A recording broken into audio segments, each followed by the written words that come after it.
María Fernanda Garza, primera mujer en ser presidenta de la International Chamber of Commerce, la Cámara de Comercio Internacional, y además mexicana, lo cual nos da un enorme orgullo a todos nosotros en este país. María Fernanda, muchas felicidades, y yo no sé si estás asustada, motivada, incentivada por llegar a este cargo de importancia global.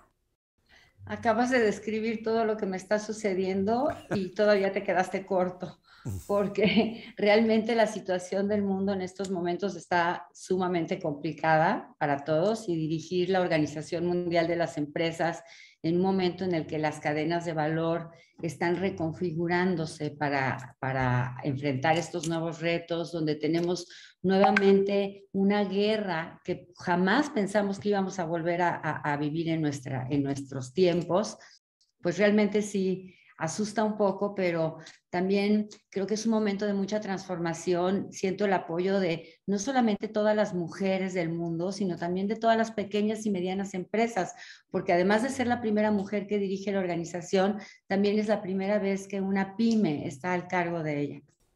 Ahora, dime de qué manera el comercio global puede contribuir a esto que llamamos el desarrollo, sobre todo en lo que hace a un mundo más equilibrado, sobre todo en lo que hace a ese enorme desafío que es la pobreza en miles de millones de seres humanos. Hace algún tiempo un empresario dijo, no nos conviene que haya tantos pobres porque luego ¿quién compra? Y efectivamente, no sé cómo encaras tú este fenómeno de la pobreza, como Mira, por supuesto, subsidiariedad, como lástima o como una oportunidad también de incorporar a los pobres. yo creo que lo puedes ver a través de distintos lentes. Por supuesto que el lente del mercado y el meramente económico es uno muy válido para quienes solamente pueden ver el mundo a través de esa visión. Pero yo creo que es claro más que nunca que en un momento en la historia de la humanidad estamos enfrentando una posible hambruna para millones y millones de personas, con una gran diferencia, Ricardo, que es que ahora sí tenemos suficientes alimentos para alimentar a toda la población mundial y es cuestión de llevarlos del lugar en el que se producen y donde están disponibles a aquellos lugares en donde no están disponibles. El comercio a lo largo de la historia de la humanidad nos ha permitido avanzar en todos sentidos, no solamente en el sentido económico, sino también en el sentido social. Nos abre horizontes, nos permite ver a los demás seres humanos como similares a nosotros y no alguien con quien tenemos que luchar. Por muchas décadas, el comercio mundial y las cadenas de valor crecieron al doble del Producto Interno, permitiendo que millones y millones de personas elevaran su forma de vida y tuvieran acceso a cuestiones y a productos que les permitían tener una mejor vida. El reto hoy en día es hacer que esas mejoras en la calidad de vida lleguen a todas las personas del planeta. Y por ejemplo, por supuesto que para mí y para ICC es muy importante la parte social, la parte humana, no nada más la parte económica. Ahora bien, dime, la Cámara de Comercio Internacional es un organismo con un enorme alcance, una importancia gigantesca, que entiendo representa 45 millones de empresas en más de 100 países. ¿Se ha planteado o estarías tú por plantear una revisión de los esquemas del tráfico internacional de mercancías, es decir, del comercio pues internacional y hacer un examen al interior de si estos esquemas deben ser revitalizados, revisados o continuar por las mismas vías que ha habido hasta ahora? Mira, estamos nosotros trabajando ya en este momento con todos los miembros de la ICC y con otros organismos internacionales, porque las cadenas de valor global se están reconfigurando. Esa es una realidad. Durante estas últimas décadas habíamos logrado una eficiencia en las cadenas de producción que realmente no nos dábamos cuenta todo lo que implica y todo lo que conlleva el que un producto llegue a tu mesa, llegue a tu casa. Han cambiado los hábitos de consumo de las personas. Con la pandemia, el comercio electrónico se volvió mucho más accesible a personas que antes ni siquiera lo consideraban, pero eso puso más en evidencia el atraso que teníamos en las cadenas de valor, porque todos los puertos, las bodegas, la infraestructura está diseñada para otro tipo de comercio, para un comercio de tiendas departamentales, de autoservicios, donde tienes grandes bodegas y el consumidor va a buscar el producto. Hoy en día los consumidores ponen una orden por una plataforma de internet y están esperando que el producto llegue a los 3 días a la puerta de su casa. Entonces eso conlleva una conformación de las cadenas de valor y eso abre la oportunidad para muchas empresas que antes no participaban en ellas para poder ser más incluyentes. También para países.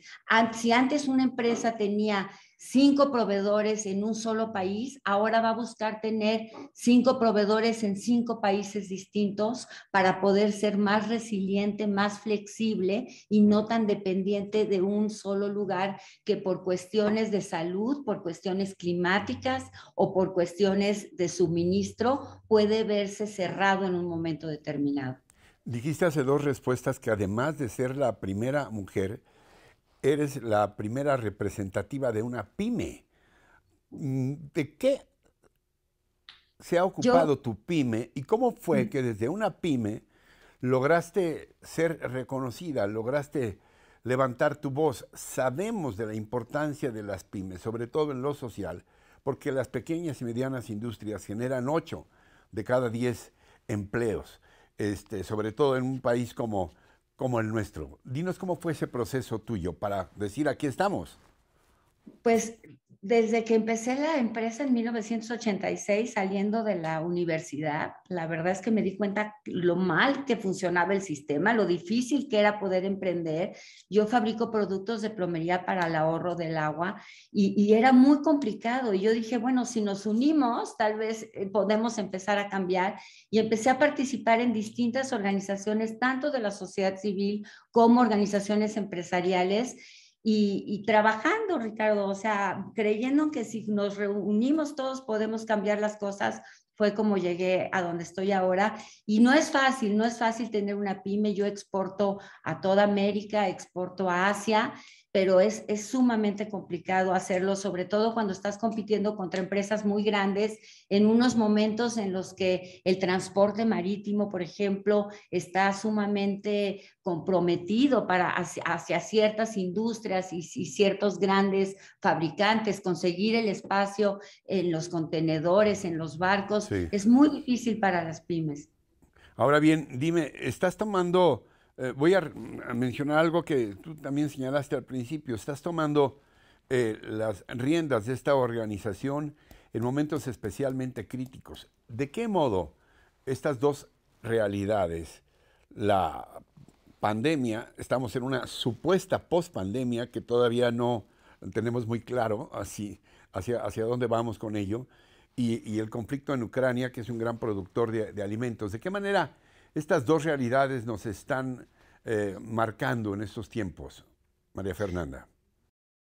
Desafortunadamente, y esto es algo que veníamos advirtiendo desde inicios de la pandemia, que si no lográbamos una vacunación universal, a llevar el acceso de las vacunas a todos los países del mundo, particularmente a los países en vías de desarrollo y no desarrollados, no íbamos a poder salir de este problema con la velocidad que quisiéramos.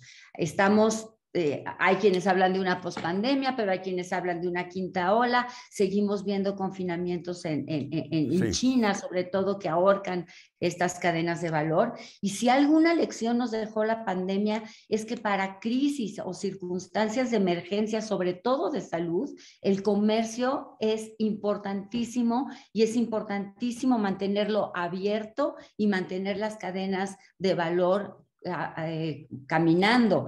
Las cadenas de valor, Ricardo, son como una tubería y que cuando tú te encuentras con un bloqueo en un lugar, van a tratar de irse por otros lados, pero que van a ser menos eficientes, por otros tubos, donde también encuentran bloqueos. Entonces, lo que necesitamos ahorita es irlos despejando, ponerles un poco de drano para que pueda seguir fluyendo toda la mercancía para atender el problema de salud que tenemos en el mundo actualmente por la pandemia, donde necesitamos seguir llevando las vacunas a toda la población mundial y atender el problema del hambre que tenemos frente a nosotros. Estamos caminando Hablas hacia de una... 400 millones de personas que pueden Así caer en es. hambruna. Así es, en los próximos meses, principalmente en Medio Oriente y en África, porque son las personas que dependen del Programa de Alimentos de Naciones Unidas, La FAO. que el 25% de esos alimentos proviene de Ucrania. Los agricultores ucranianos han sido muy valientes y volvieron en medio de los bombardeos a plantar esa tierra, ese suelo ucraniano, pero una vez que no van a poder levantar esta cosecha porque los silos de toda Ucrania están llenos con los granos del año anterior que no han logrado sacar. Y ahorita estamos nosotros a través de la ICC mediando entre los distintos países para ver la forma de poderlo sacar por tierra, por ferrocarril y Sí. por camión, y hacer los procesos aduaneros en Alemania, en Polonia, en todos los países cercanos de una manera fácil y ágil para poderlo sacar. Pero aunque lográramos alinear todos los trenes y vagones de ferrocarril y camiones de Europa, no alcanzaríamos a sacarlo. Eso tiene que salir por el Mar Negro, por barco, que sigue bloqueado, y a pesar de que se le ha pedido a Putin que abra un corredor humanitario para alimentos, no hemos obtenido una respuesta favorable. Finalmente, ¿qué le dirías a quienes nos están viendo y escuchando? Parecieran densos nubarrones en el futuro inmediato y oscuridades más adelante.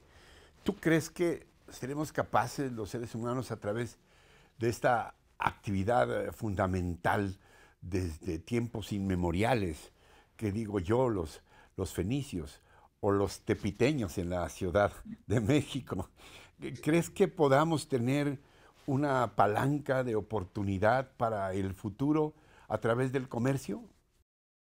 Sí, definitivamente sí, yo soy convencida de ello porque además el comercio, Ricardo, cuando tú estás comerciando con otra persona, por muy distinta que sea a ti, te acercas a ella y es más difícil que puedas hacer la guerra con alguien a quien conoces y con quien conoces su familia y algunas de sus costumbres porque ya tienes una relación comercial.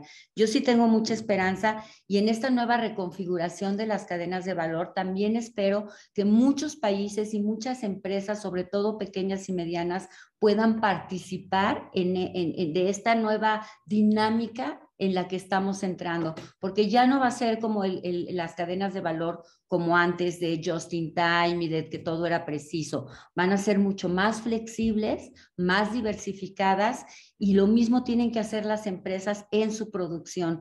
Para poder sobrevivir estos años que se nos avecinan, hay que ser sumamente flexibles y resilientes.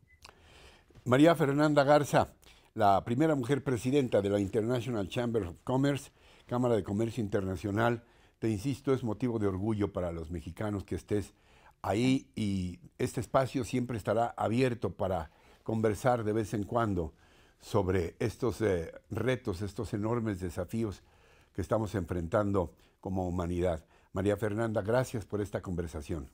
Muchas gracias a ti, Ricardo, y sobre todo por poner sobre la mesa este tema que es tan importante de la hambruna que se avecina y que podemos detener. Muchas gracias. Gracias, gracias. ¿De qué dependerá que lo hagamos, que lo detengamos? De que se mantengan las cadenas de valor abiertas, que los países Ponos un no ejemplo caigan de en... una cadena de valor.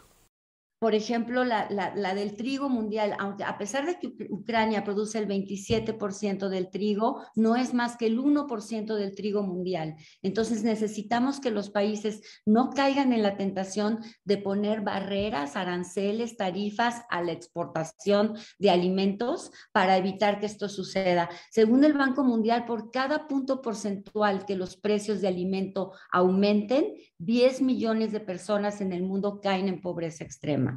Entonces, Sí hay cosas que podemos hacer para evitarlo si pensamos en las consecuencias de las acciones. Ojalá, ojalá, y bueno, te insisto, para estos propósitos ese espacio siempre estará abierto. María Fernanda Garza, gracias de nuevo. Muchas gracias a ti, Ricardo. Un Gracias. abrazo.